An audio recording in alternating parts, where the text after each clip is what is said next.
And I always think that, once you get that leadership going and the momentum, and I've always said in my momentum breeds momentum.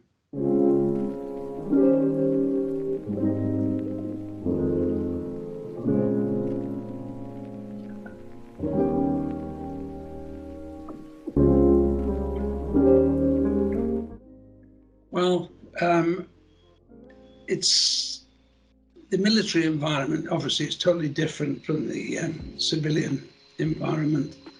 And I learnt my lessons from a very early age, at age 15, when they threw me in the army as a 15-year-old. So I had to start learning lessons very early. But the question that you're asking me is quite simple, really, is that, you always have to have a plan. This is my way of looking at it. If you've got a plan and you can make the plan work, obviously it's never ever have I known everything going exactly to a plan, but you must have a plan. And then secondly, you've got to take action. So you've got the plan and you've got the people around you. And while I was serving in the military and then went into civilian life, it was the same, but they had an option where they could tell you, I don't want to be part of this. Whereas in the military, you balance it up slightly. If you're told to do something, 9 times out of 10, you do it, whether you like to do it or not. But as a civilian, I found very quickly that I would go along with it because I had some really good jobs and I never needed to be motivated to get out of bed in the morning to work, because that's what I wanted to do eventually. And then you have to put things into perspective.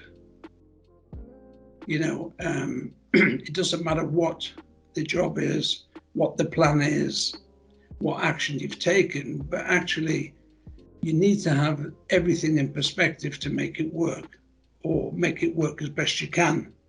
That you find, or I used to find, that I had to change that quite a lot, because as you think the plan is going to plan, it sometimes takes a dive in different directions where you've got to be able to cope with.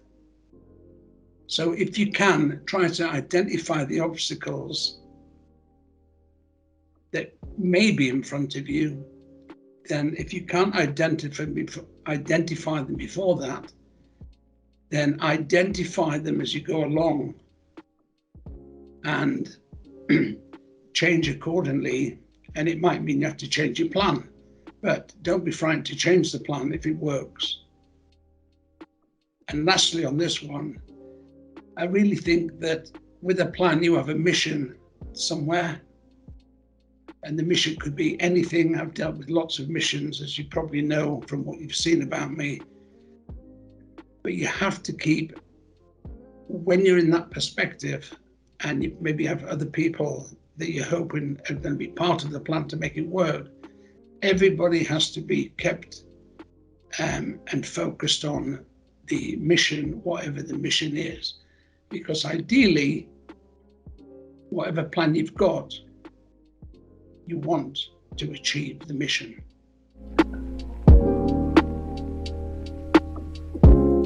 Well, I found, obviously, from my time serving, teamwork and leadership is, everybody's got their own idea of teamwork and leadership, and I don't think there's a right and a wrong idea. However, you find that as you go along, you find ways of dealing with stuff which you may never think you're even going to come into contact anywhere. So I still think that you need shared goals is one of them. Whatever the goals are, because the goals that you're setting yourself, or maybe setting for others, because teamwork is a big part of leadership. So you have to get the leadership right to get the people or anybody that's involved in it to achieve, to achieve those goals need to be within the sort of framework of what you want to make it work. So teamwork is a big part of leadership, so you can put them together to some. The strengths and skills of individuals, where you have to communicate to make sure that your leadership comes out. Nobody wants to follow somebody who doesn't say anything, because communication, in my opinion, and everything I've done, even to this day, is very important. If you don't communicate, people don't know what to do, and you're expecting them to follow you. Well, I'll be honest with you. I've followed some people in the past because I had to, mainly out of curiosity, I have to say. But I've been a team leader, and I've led, as you've probably seen, quite a few things in my life. And you gain respect by the people that are following you because they want to. I don't want them to follow me because that's their job. I want them to follow me because they think that I'm showing them the leadership qualities that hopefully down the line they may get themselves. So, so team leaders and leadership qualities are a different one-off subject, in my opinion, as well. And, to build a business, with leadership, and I always think that, once you get that leadership going and the momentum, and I've always said in my momentum breeds momentum, and that's what I was always looking for, and that's always part of. So it's a learning curve. Then you get the chance to lead. You have to make people want to follow you, not give in, because the only way you can do that is, as I say, get them to follow you, you lead, and then I've got the other one, it's lead, follow, or get out the way. One of those three. But that's just mine and the way I do things.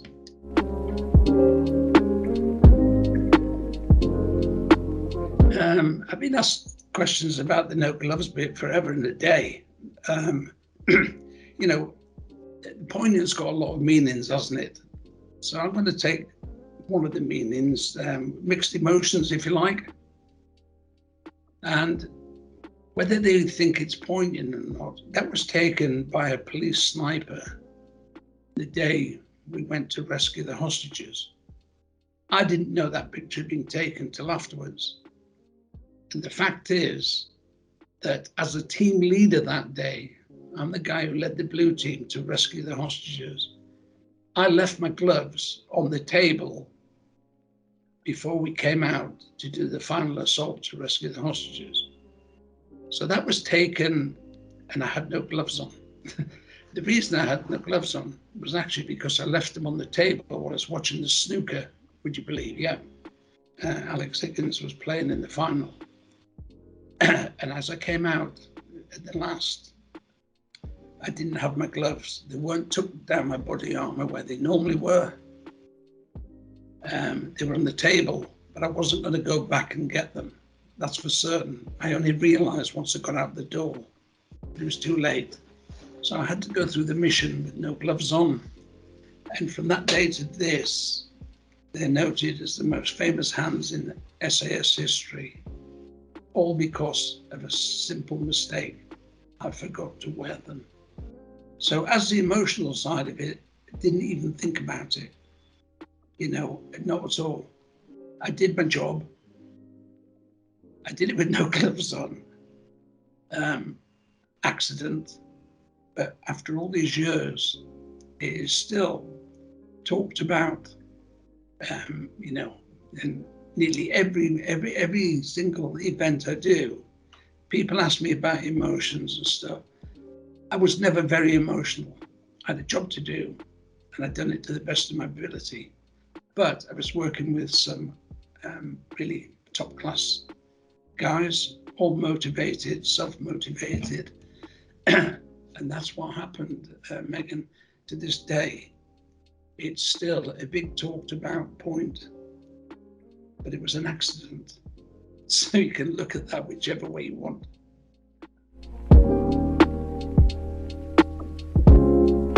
Well, I'll be honest with you, I've been doing it a while now, and I've done all sorts, as you've probably seen by what I've sent you. And I know what a lot of them take away, because a lot of them actually, when I go back a second time or so, I hope that when they go down and listen to any individual talk that I do or presentation, I hope that things like their mindset can be changed, because they've never worked 9 out of 10 in the same environment as I have, both in the military, the SAS, and obviously afterwards, what I've done since then, equally, some would say, including myself.